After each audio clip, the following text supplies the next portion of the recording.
La thèse de l'agression garde toujours sa teneur ou est toujours d'actualité après que Corneille Nangaa ait créé l'Alliance Fleuve Congo. Il a créé ou il a été instrumentalisé. Il a utilisé, comme on dirait, il a utilisé comme le nègre de service pour donner une face congolaise à l'agression rwandaise. Ça, c'est de la trahison. Ça, c'est de la trahison. Le président, Congolais, hein, l'estime. Le président, il parcourt le monde, il assiste à toutes les réunions, il s'exprime, mais il n'est pas porté par une communication efficiente pour expliquer ses initiatives, pour expliquer ses objectifs, pour expliquer son comportement et la situation actuelle. Nous avons eu, il y a un sujet qui fait actuellement le débat, c'est l'interview du chef de l'État à Bruxelles, pour ne prendre que ce cas-là. Tout ce charivari, eh bien, personne ne sort. Personne, je veux dire, un organe compétent et habilité pour communiquer ne sort pour expliquer et remettre la pendule à l'heure. Au niveau de la présidence, au niveau du gouvernement, au niveau de l'Union sacrée, au niveau même de l'UDPS, c'est motus et bouche cousue. Le Congo ne devrait pas être fier de produire un personnage avec un tel parcours, qui a eu à organiser les élections. Donc c'est un déni de démocratie. Wazalendo, ce sont des jeunes gens à encourager, à encadrer, pour que leur action et l'action de nos forces armées puissent travailler en synergie afin de chasser l'agresseur. Info 243 au cœur de l'actualité. Au cœur des questions d'actualité, mesdames et messieurs, bonjour et bienvenue dans cette nouvelle édition. Nous recevons aujourd'hui monsieur l'ambassadeur André Atundu Liongo. Bonjour monsieur l'ambassadeur Atundu. Bonjour Raphaël. Nous allons revenir sur des questions d'actualité, mais avant tout, il y a 5 jours, le monde a célébré la journée internationale de la jeunesse. Que pensez-vous de la jeunesse ? La jeunesse congolaise particulièrement a toujours représenté et représente l'avenir et l'assurance d'un avenir meilleur pour le Congo. Déjà, aux premières années de l'indépendance, presque aux premières heures, Mobutu, 30 ans, fait appel à des jeunes universitaires de son âge pour sauver le Congo du chaos, de la balkanisation et de la disparition. Des années plus tard, Mobutu a fait appel à des jeunes ingénieurs congolais, dont le porte-étendard était Umbaki Amitala, pour remettre la machine de la Gécamine en marche à la suite du départ inopiné des Blancs après l'attaque des ex-gendarmes katangais. Ce sont les jeunes qui sont venus à la rescousse et c'est grâce à eux que aujourd'hui la Gécamine est une entreprise purement congolaise. Les jeunes, nous le trouvons aussi à la SNEL. Ce sont des jeunes qui tiennent le barrage d'Inga, c'est ça. Évidemment, ils ont vieilli sous le harnais, ils ont pris de l'âge. Mais c'est fondamentalement les jeunes. Malheureusement, ce qui semble manquer aux jeunes aujourd'hui est que nous devons absolument travailler pour qu'ils acquièrent cette qualité, c'est la conscience nationale, la conscience du travail bien fait, sous forme de patriotisme. c'est dommage, nous avons à déplorer. Il y a des jeunes qui ont rejoint nos agresseurs au motif qu'ils sont frustrés, au motif qu'ils veulent changer les choses de façon violente. Eh bien, si ce jeune avait du patriotisme, il n'aurait jamais pactisé avec l'agresseur parce que rien ne peut justifier une trahison. Alors que la jeunesse est manipulée aussi d'un côté par le politique. Non, la jeunesse n'est pas manipulée. Après les années 80, la jeunesse est devenue à la merci de politiciens, utilisés comme des manuels à usage unique. Non. La population, le peuple, donc les gens d'âge adulte, les gens plus âgés et les jeunes, c'est l'instrument de la réalisation de la vision du pays. Et donc, comme nous avons une démocratie pluraliste, en gros, nous l'avons toujours eu, sauf la période un peu apartheid, eh bien, il est normal que les politiciens aient des adeptes et des adhérents qui partagent leur méthode ou leur vision ou leur philosophie d'action ou leur idéologie. De l'ère Mobutu à aujourd'hui, quelle est la place de la jeunesse dans la vie politique? Quelle est la place de la jeunesse dans la vie politique au Congo? La jeunesse n'a jamais été absence de la vie politique, je viens de vous le démontrer.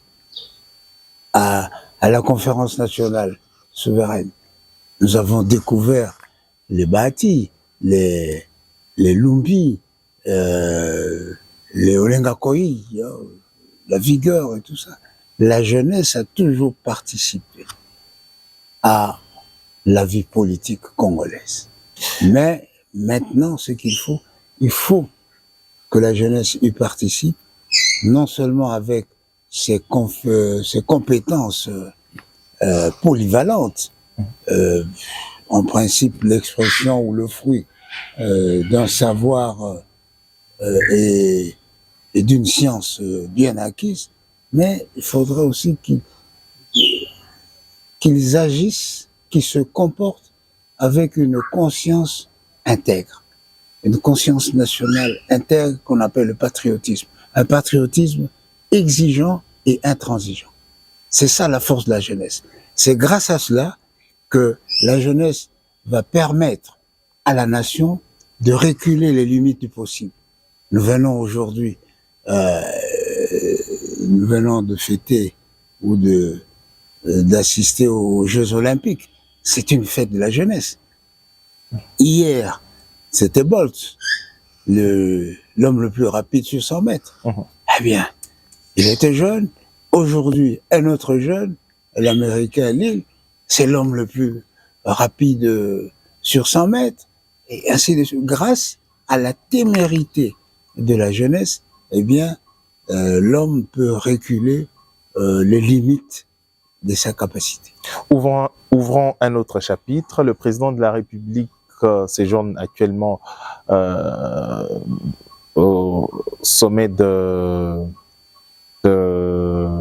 la SADC.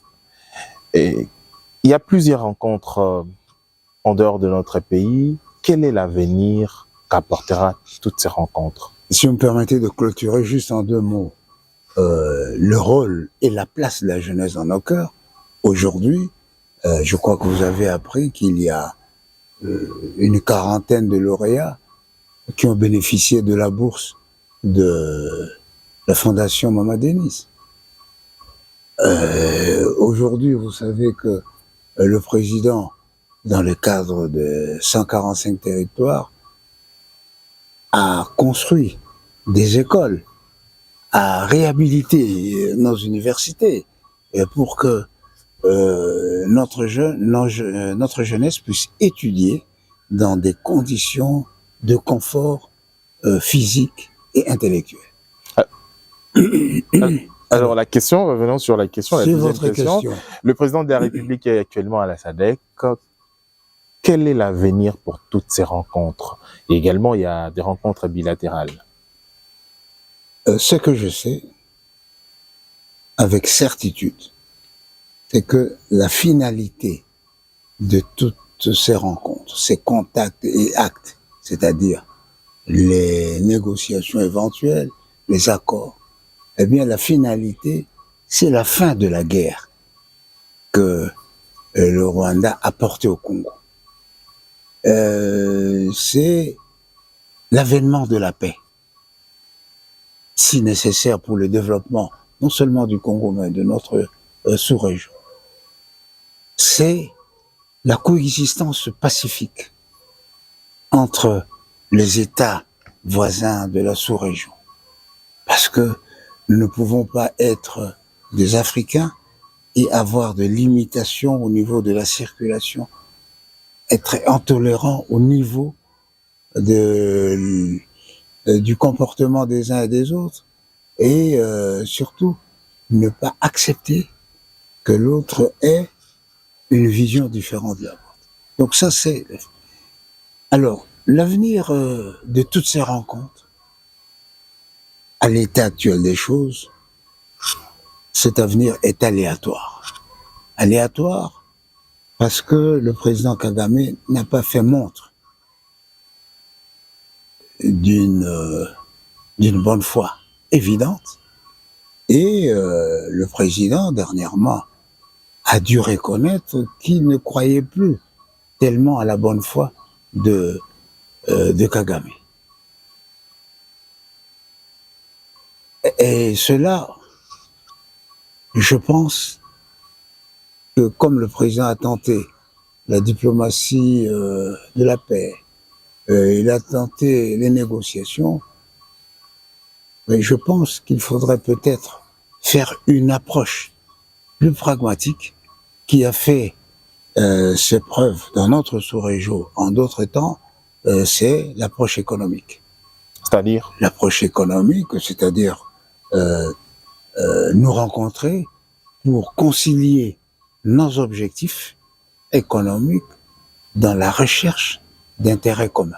Est-ce que c'est... Comme il y a eu la CPGL.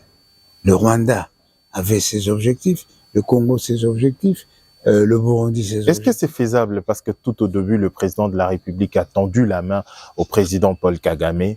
C'est faisable. Et le monsieur a dupé encore une fois de plus. C'est faisable.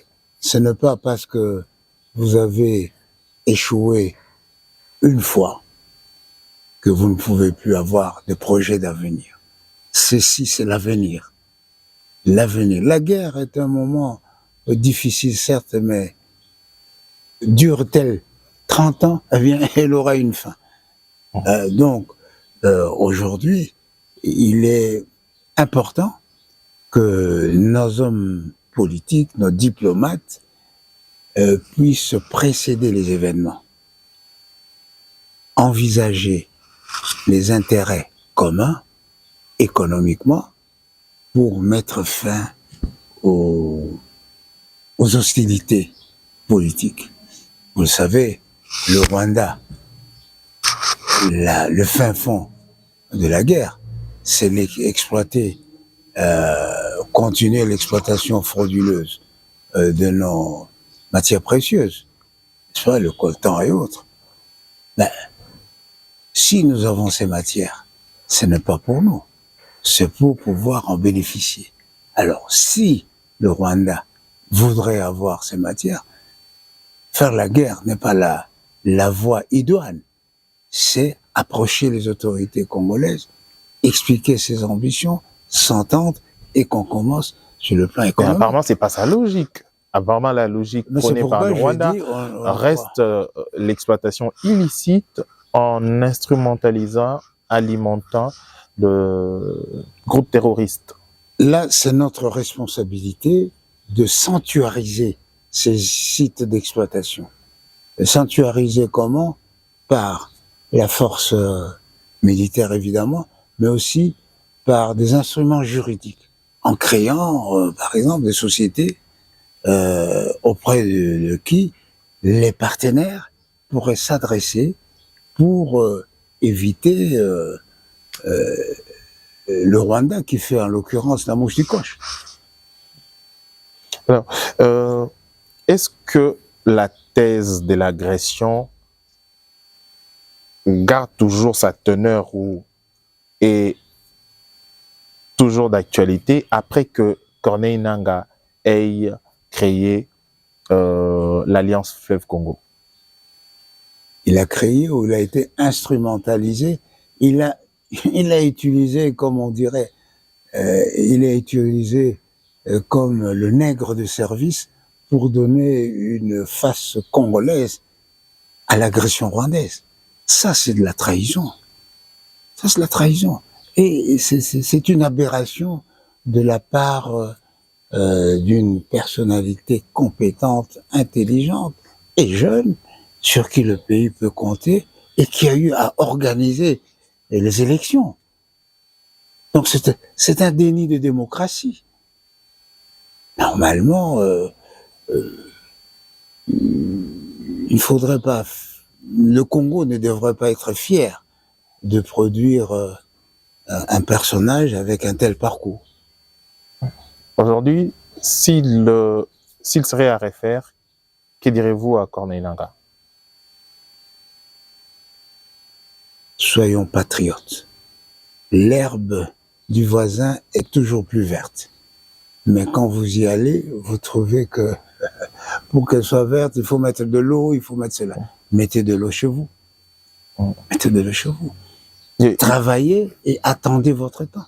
Gizenga a fait depuis Kisangani. Il a attendu il a attendu jusqu'à ce que son destin le place à la tête du gouvernement du pays. L'UDPS a attendu. Et celui qui était normalement, qui s'attendait à être le président de ce pays, eh bien, ce n'était pas, on va dire, sa vocation, sinon ce n'était pas son destin. Eh bien, aujourd'hui, c'est l'UDPS, mais avec un Tshisekedi qui n'est pas Étienne, mais qui est Félix Antoine. Donc il faut attendre. Parce que si chaque fois que nous ne sommes pas d'accord, nous devons trahir le pays, verser le sang des innocents, eh bien, quel pays sommes-nous?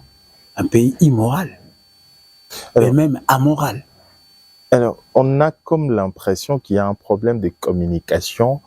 Le concept génocoste, le peuple n'arrive pas à s'approprier les concepts sur le plan interne et externe. Et c'est quoi le couac? Non, je crois que le Congo a un problème de communication avec l'opinion nationale et l'opinion internationale. La communication, c'est faire usage des mots et des concepts, voire des expressions qui ont une grande force émotive pour que la personne qui l'entend épouse votre point de vue. Alors, en cette matière, il est toujours hasardeux de faire appel à des néologismes, comme dirait Mobutu, un peu trop cérébraux, et que le commun du mortel ne comprend pas. Et même la majorité de la classe politique ne comprend pas. Génocoste. Qu'est-ce que ça signifie? Je compare. Lorsqu'on parle de génocide, on fait un monument pour le génocide au Rwanda, les gens savent ce que ça signifie. Ça rappelle les souvenirs des génocides anciens, etc. Mais pourquoi nous n'avons pas creusé au point de prendre, par exemple, une journée pour le massacre des innocents? Ça se ferait appel à l'époque de Jésus, où on a massacré des innocents pour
L'enjeu actuel, c'est que beaucoup de gens souhaitent que